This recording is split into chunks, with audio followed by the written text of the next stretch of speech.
don't need to introduce him, do I? You had a good ride, didn't you?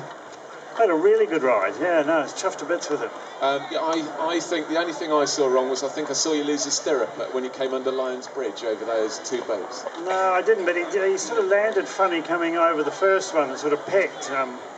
But he's got such a huge stride, it was in no danger of not getting to the second one on the distance. So. And all things considered, not too bad on the time, really. Yeah, well, Andrew. Sorry. I'm just watching Andrew go. What did you ask? All things considered, not too bad on the time, really. Yeah, well, he's a new horse. I've only ridden him in 3 events, and this is his first 4-star. He's also not got a lot of thoroughbred in him, so although I knew he was fit, I just didn't know how much horse I'd have left at the end of the course. So I was a little bit probably conservative in the first half, but there's an awful lot to do in that first half of the course. And I was talking to Andrew before I went out, and he said, well, he was down about 20 seconds out at the Cottesmore Leap, and I was probably down about 25 seconds when I got there. And again, I just probably didn't. He's not quite as fast as some of them, and I couldn't quite make up the time on the way back.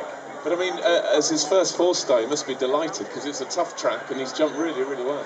Yeah, no, he's a really honest horse. I went the direct way at the Dairy Mound, which is not an easy fence, and he just locked onto both those skinny fences and was great. And everywhere else, he was really straight and really honest. So yeah, very few went direct there earlier on, but a few more have gone later in the day. Yeah, well, I think we were all a bit nervous because, you know, you didn't want to be the first one to do it and prove that you couldn't do it. It couldn't be done. So, you know, Andrew went on his first horse, is a very fast horse. He thought he could go round and still get the time, which he did. And it wasn't until a little while later that a few of them, few of them tried the short way and made it okay. That's Bruce Buck Davidson, isn't it? Looks like he's had a tumble there. And I think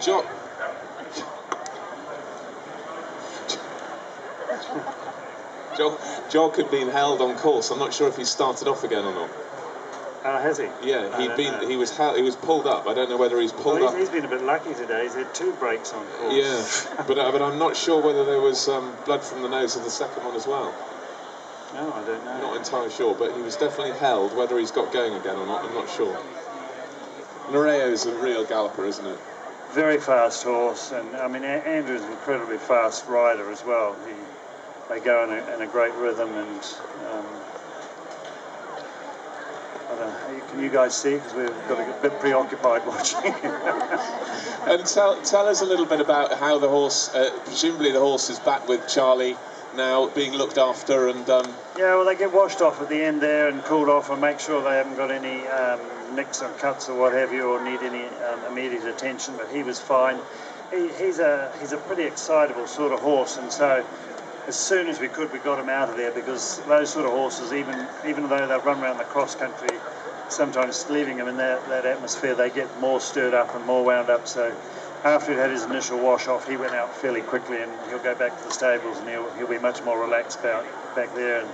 And then we sort of see to them whatever they need, and but basically he looks pretty good, so hopefully he's all right. And Mark, having only ridden him in the 3 events, I suppose you won't have that much idea of what he's like to ride on the 3rd day after cross country. No idea, but he's normally quite a good show jumper.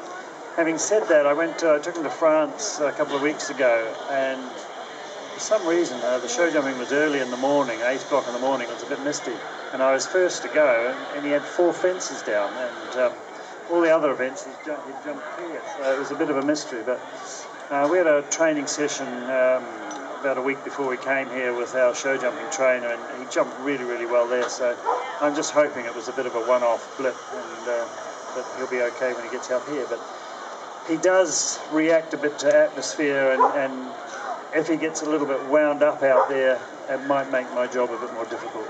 Well, we all know what kind of genius you are on the last day of a 3-day event, so we look forward to that tomorrow. Do you know what sort of place you've gone into, I think? I think when I finished I was 8th, but obviously Jock, Andrew, maybe William, I might struggle to be in the top 10 by the end of it, but I won't be far away, and so I'll be counting on a clear round tomorrow. The Kiwis are having a pretty strong time of it so far. He's away again. Oh yeah, Jock's away again. It does look like it's got a bit of red around its neck.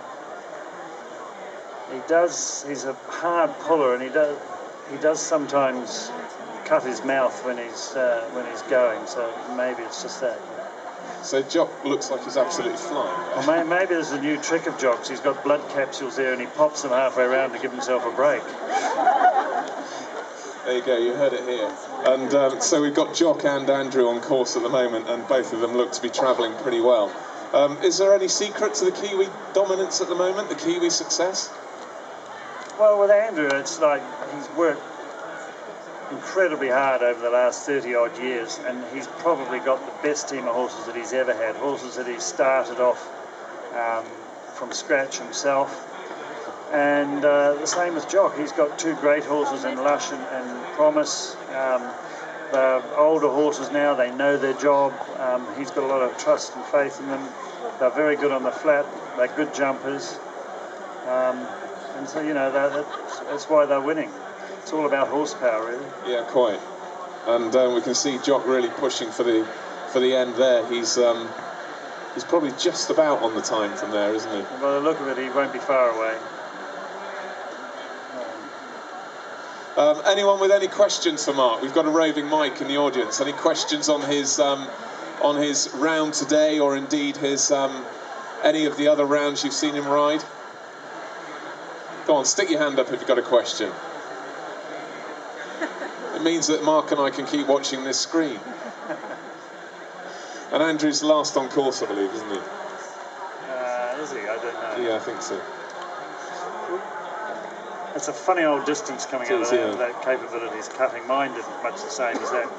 And when you come down the hill from there to those white rails, that's a huge big fence, isn't it? I know, it's an enormous fence, and it runs you down into it. And my one sometimes sort of will run you past the distance into the basement. So it took a little bit extra time there just to make sure that he jumped right.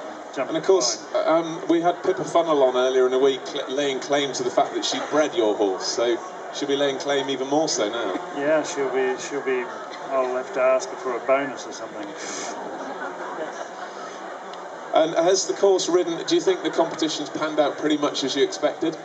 I think so. You know, pretty much all the best ones have jumped it pretty well.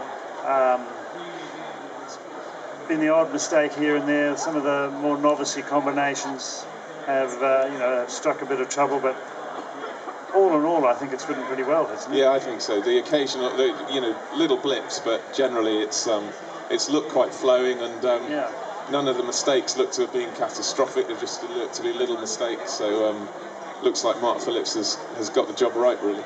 Yeah, no, I mean, you know, we all moaned a bit at Badminton because we thought the course wasn't decent enough. Too many rounds.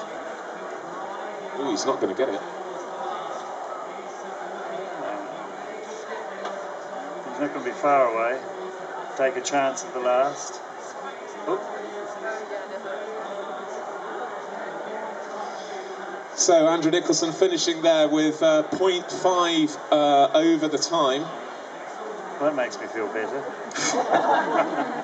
So our spreadsheet, our whatever you call them here, where we decided on how many we're going to get inside the time. It looks like Tappers is well out.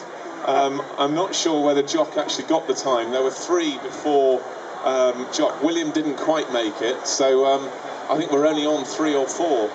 So it looks like the NAF team could well have picked up the bonus. There was a free supply of every supplement you can ask for. Oh, well, fuck. But luckily they won it themselves. They won it themselves.